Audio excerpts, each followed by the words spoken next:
El pie de la letra. Homero Carvalho, antes había como la percepción de que un autor, un escritor, estaba por encima, moralmente hablando. ¿Cómo ves tú esa transformación del autor de antes al autor de ahora? Estábamos, por un lado, por encima de los medios de comunicación, ¿no? Porque creíamos que nuestra obra debería llegar sin necesidad de ellos, y por debajo de ellos porque creíamos que clandestinamente nuestra obra iba a alcanzar un carácter popular por sus propias características, ¿no? Y porque además éramos escritores comprometidos con la realidad social, comprometidos con el pueblo, comprometidos con las causas de la liberación nacional, con el antiimperialismo, etcétera, etcétera, y que ese sello nos iba a permitir llegar a los grandes sectores populares, ¿no? Cuando la realidad era distinta. Y creo que eso ahora lo hemos superado y hemos logrado establecer una comunión entre el escritor y los medios de comunicación. Los medios están reconociendo el valor de un escritor en una sociedad y creo que eso es importante.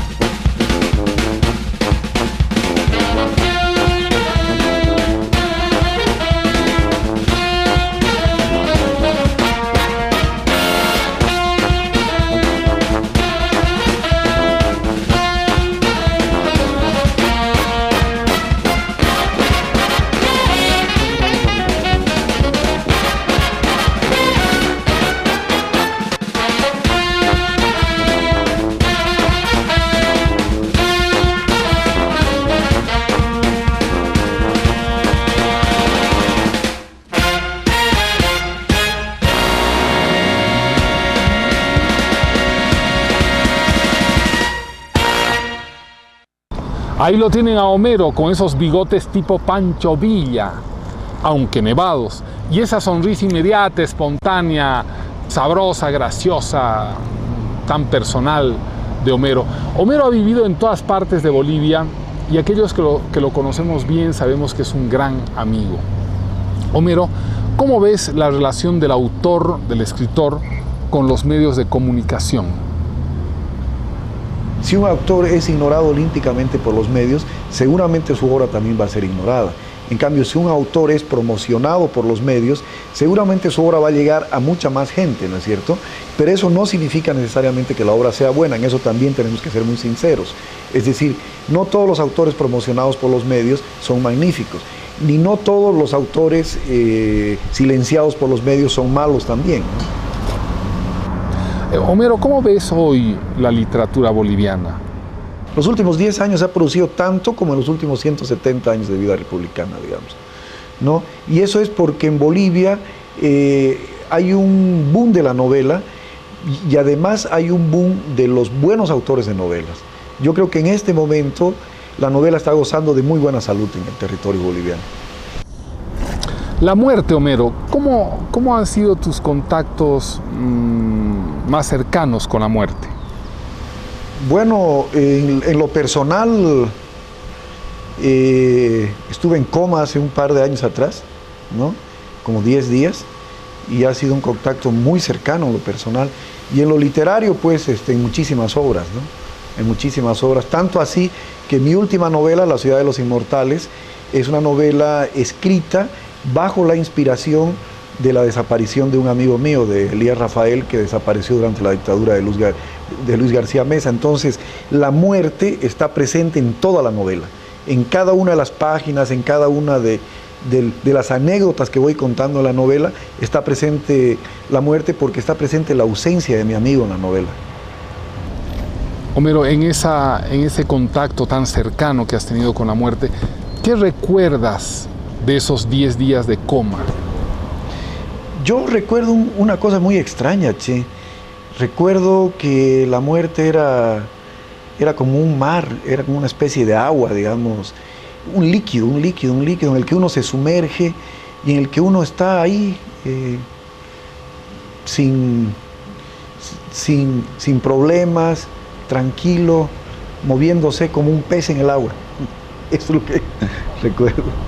Homero, tengo la impresión de que siendo tan sabia la naturaleza, y sobre todo el cuerpo humano, al momento de la muerte produce una especie de enzima que nos provoca una gran tranquilidad, una tranquilidad suprema.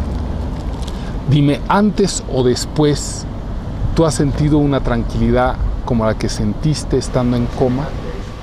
Jamás, jamás, realmente. Es más, yo creo que tal vez la sensación que yo sentí, ya después pensándolo ya de manera literaria, hasta puede ser la sensación que sienten los bebés en el vientre. Es muy probable. Estabas hablando de tu última novela. ¿Cuál es la trama? Hay una estructura central que sostiene la novela. Es un argumento dramático, una historia de amor entre un poeta, Gabriel Elías, y una negra de los Yungas, de Siberia. La novela transcurre entre 1978 y 1983, la época de la reconquista de la democracia. Estamos saliendo de Banzer y entrando entre Banzer y Hernán Siles Suazo. No es la vida en la universidad. Es una novela, yo creo, de corte histórico, pero de carácter biográfico. Y eminentemente nostálgica y evidentemente política, ¿no? En esta novela, a diferencia de otras donde he cambiado nombres o he intentado, digamos, crear nuevos personajes, en esta la mayoría de los personajes son reales. En esta están presentes gente como vos, está Juan Claudio, aparece en unos 2 o 3 capítulos, tu padre aparece Luis Sandoval Morón, Marcelo Quiroga Santa Cruz, toda la gente de mi grupo, del Grupo Octubre, y aparecen los cafés de la ciudad de La Paz, porque los cafés de la ciudad de La Paz en esa época eran como territorios marcados, ¿no? Como lugares meados por los perros, digamos, ¿no? En el Tokio estaban los octubristas y la Izquierda Nacional, en el Creperí estaban ustedes, ¿no? En el Echingrado estaba Don Juan y los primistas, en el Carabel estaba Edil Sandoval y los movimentistas, en el Paula los periodistas. En el Café La Paz, ese es el café más extraordinario, porque para mí ese es el café que se asemeja mucho al bar de la película Casablanca, donde hay espías, donde hay asesinos, donde hay todo. Y en ese café están todos, en ese café están absolutamente todos, ¿no? Desde un asesino nazi que se reúne con sus víctimas a conversar, hasta los peores enemigos de la política boliviana, izquierdistas y derechistas, que están conversando de lo mejor. Pero eso no significa que sean amigos, ¿eh? Carvalho es un apellido portugués. ¿Cómo así tú tienes origen portugués o brasileño? Algo de eso lo cuento en la novela, porque mi padre, que le hubiera gustado mucho leer esta novela, él afirmaba, y además lo escribió en uno de sus 11 libros, también era escritor, que los Carvalho del Beni, nosotros somos de Santana del Yacuma, descendemos de Sebastián José de Carvalho, el marqués de Pombal, ¿no? Y él cuenta la historia con lujo de detalles, en la que un hijo de este señor, José Francisco, aparece en un pueblo del Beni, Exaltación, que era una de las misiones más, un nieto de José Sebastián, que era una de las misiones más importantes en la época de los jesuitas, Exaltación en el Beni. Aparece José Francisco firmando una proclama contra Melgarejo, y ese es nuestro ascendiente, digamos, más inmediato con respecto a Sebastián José de Carvalho y Melo. Has mencionado a tu padre, Homero. ¿Tú has vivido con tu padre en la infancia?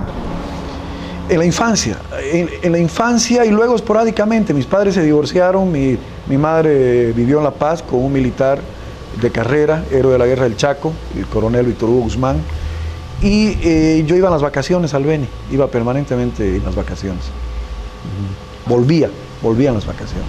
Los mejores clientes eran benianos, narcotraficantes. ¡Más adelante! A los 15 años el regalo de mi padre, ¿no? Regalo de 15 años, 2 peladas. Ese es un regalo de 15 años.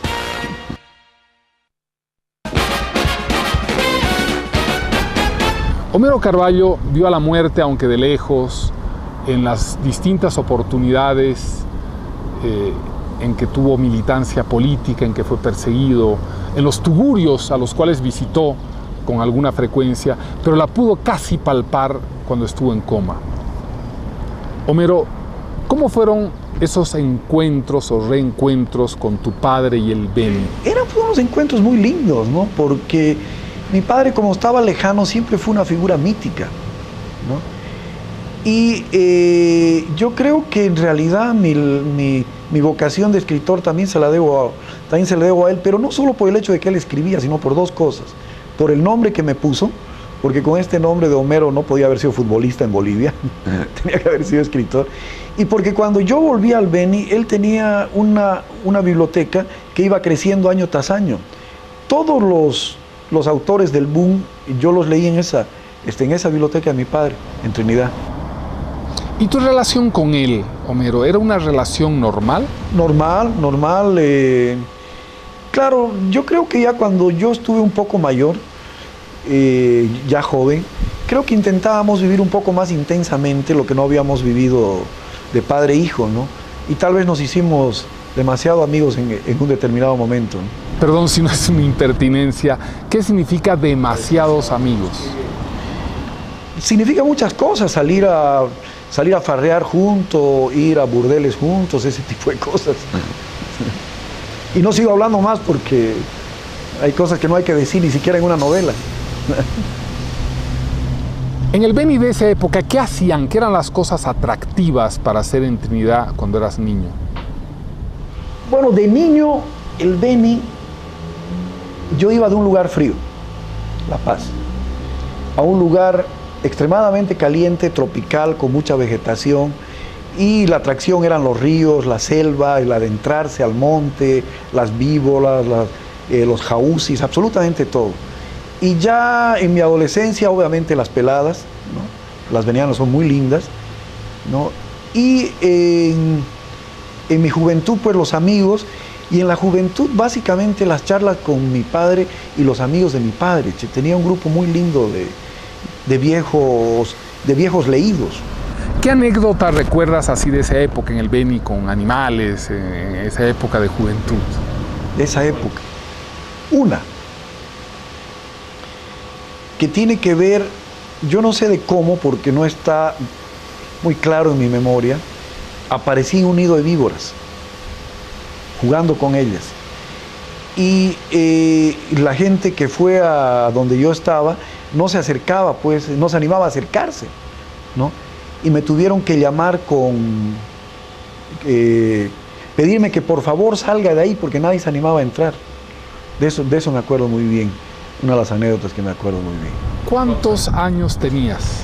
Unos 6, 7 años, por eso las imágenes están borrosas. Y la otra es, bueno, a los 15 años, el regalo de mi padre, ¿no? Regalo de 15 años. 2 peladas. Ese es un regalo de 15 años. Espero que mi hijo no esté escuchando eso y me pida lo mismo.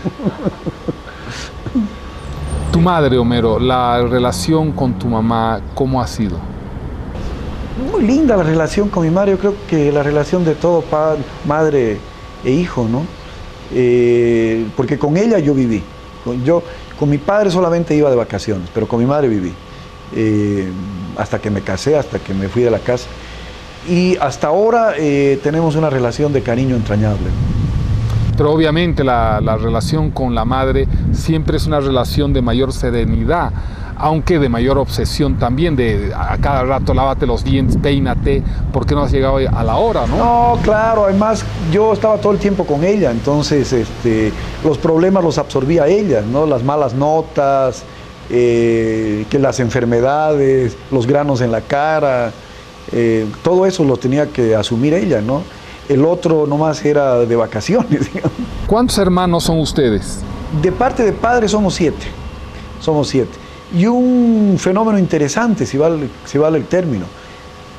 La mayoría de los 7 somos de diferentes apellidos maternos, porque mi padre era tan buen tipo que nos dio una madre a cada uno. Exclusiva. Para que nadie se pelee. En tu concepción ideológica, Homero, ¿cómo te has transformado a través de los años? ¿Qué piensas que estuvo mal antes? ¿Que hay que hacerlo de nuevo? ¿Cómo ves? Yo creo que El mejor momento que tuvo la izquierda boliviana y tuvimos todos nosotros fueron los años del 78 al 82. Por eso escribí esa novela. Fue la época más linda, la época más hermosa, la época de ideales, la época en la que creíamos que podíamos transformar el mundo, que podíamos construir una sociedad mejor, una sociedad sin clases. Y creo que el poder nos fue contaminando con todo lo que ello significa, con la corrupción, con el prebendalismo, con la falta de moral, etcétera, etcétera. Creo que la historia nos está dando una segunda oportunidad. Esta es la segunda oportunidad para que todos aquellos que pudimos hacer algo y no lo hicimos, lo hagamos. Si en este momento no hacemos algo para transformar el país, nos jodimos todos. Te pusiste de pie y tus nalgas aletearon y alzaron vuelo. ¡Más adelante! Entonces, lo que más nos dolió no fueron que nos quemaron los libros, sino que se quemaron las revistas Playboy.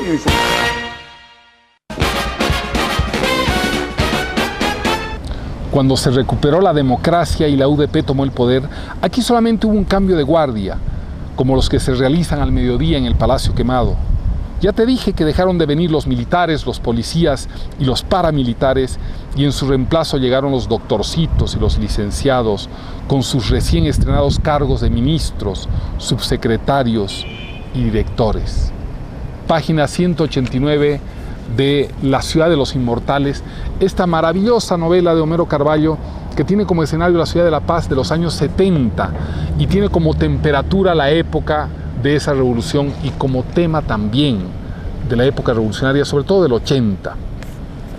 Hace varios años Homero ganó el Premio Nacional de Novela con Memoria de los Espejos y hace poco nos ha regalado una maravillosa novelita, y no por ello novelita despreciativa, una novelita maravillosa que se llama Santo Vituperio.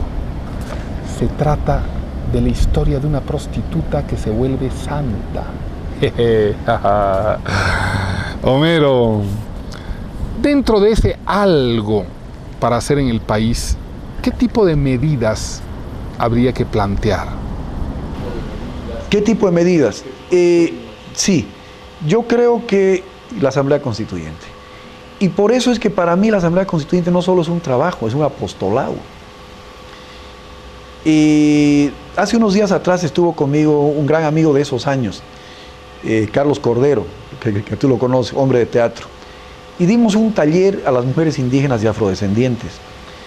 Yo di la primera parte y él dio la segunda parte sobre la Asamblea Constituyente. Y cuando él empezó su exposición, dijo algo que a mí se me llenaron los ojos de lágrimas, digamos, cuando él dijo, hace 25 años atrás, dijo, estábamos con Homero Carvalho en las calles de la ciudad de La Paz, ¿no?, convenciendo a la gente de que debíamos terminar con las dictaduras y entrar a la democracia.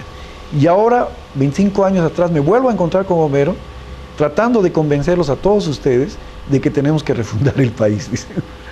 ¿Te das cuenta? Es decir, hemos hecho esto y estamos volviendo a empezar otra vez.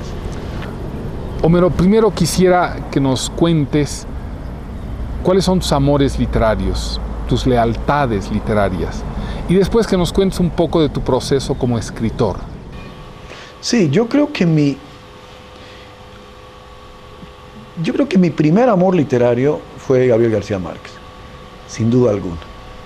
Y fue por 100 años de soledad, y fue por todos sus cuentos, especialmente por Un señor muy viejo con alas muy grandes, Rulfo, y después más adelante Cortázar, los cuentos de Cortázar, a mí me fascinan los cuentos de Cortázar, más adelante Borges, y creo que esos son mis autores canónicos a los que yo vuelvo permanentemente, digamos. Luego tengo otros, a mí me gusta por ejemplo Ramón Rocha, Potosí 1600, tu última novela, La gula del picaflor, la novela de Paz Padilla, El paraíso de los perdidos, la novela de Giovanna, Las camaleonas, la novela de Gary, El huésped, la novela de Rubén Carvalho, La mitad de la sangre.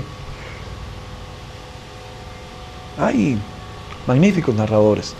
¿Y tu nueva novela de qué se trata? Se trata de un militar paceño que es una historia que he descubierto entre algunas cartas del Honorable Congreso Nacional, ¿no? Que este hombre fue prefecto de la provincia del Litoral, del departamento del Litoral, ¿ya? Luego fue prefecto de La Paz, fue prefecto de Cochabamba, fue prefecto de Oruro y termina como prefecto de Santa Cruz. Y vuelve a la ciudad de La Paz pobre, totalmente pobre. ¿Cuál es la carta que he descubierto en el Congreso? Una carta de su viuda exigiendo al Congreso de la Nación se le asigne una pensión porque se está muriendo de hambre. La viuda de este hombre que ha sido prefecto de más de 5 departamentos de nuestro país. Es decir, ese hombre al que le estoy construyendo la vida, al que le estoy imaginando la vida, vendría a ser el prototipo de la honestidad del funcionario público. Que tal vez eso es lo que necesitamos ahora. Tu novela que acabamos de leer, La ciudad de los inmortales, el fragmento, ha tenido repercusiones. ¿Qué repercusiones ha tenido? Ayer me encontré en la feria con un amigo que le había terminado de leer la novela y me dice, yo me acuerdo que en esa época y empieza tal cosa, tal cosa, tal cosa, ¿no? U otro amigo que dice, pucha, yo me acuerdo, dice, que en esa época asaltaron los agentes del DOP, asaltaron la vivienda donde vivíamos y yo tenía muchos libros y mi amigo tenía una colección de revistas Playboy que en esa época, dice, eran carísimas y eran, pues, era un privilegio tener una revista Playboy en los años 70, ¿no? Entonces dice, lo que más nos dolió no fueron que nos quemaron los libros, sino que se quemaron las revistas Playboy, dice, ¿no? Entonces esta novela ha abierto la puerta para que la gente empiece a recordar también sus propios hechos heroicos, digamos, ¿no? ¿Por qué? Porque lo que hemos olvidado de esa época gloriosa es que la democracia no ha sido un regalo de nadie, la democracia ha costado vidas, ha costado sacrificios, ha costado desapariciones, ha costado sangre, ¿no?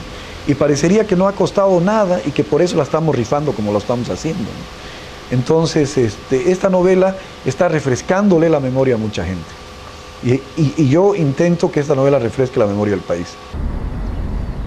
Gracias. Y como dicen en el Beni, pariente, esta entrevista la están viendo por allá, por el pueblo. Contentísima van a quedar. Gracias, Homero Carvalho.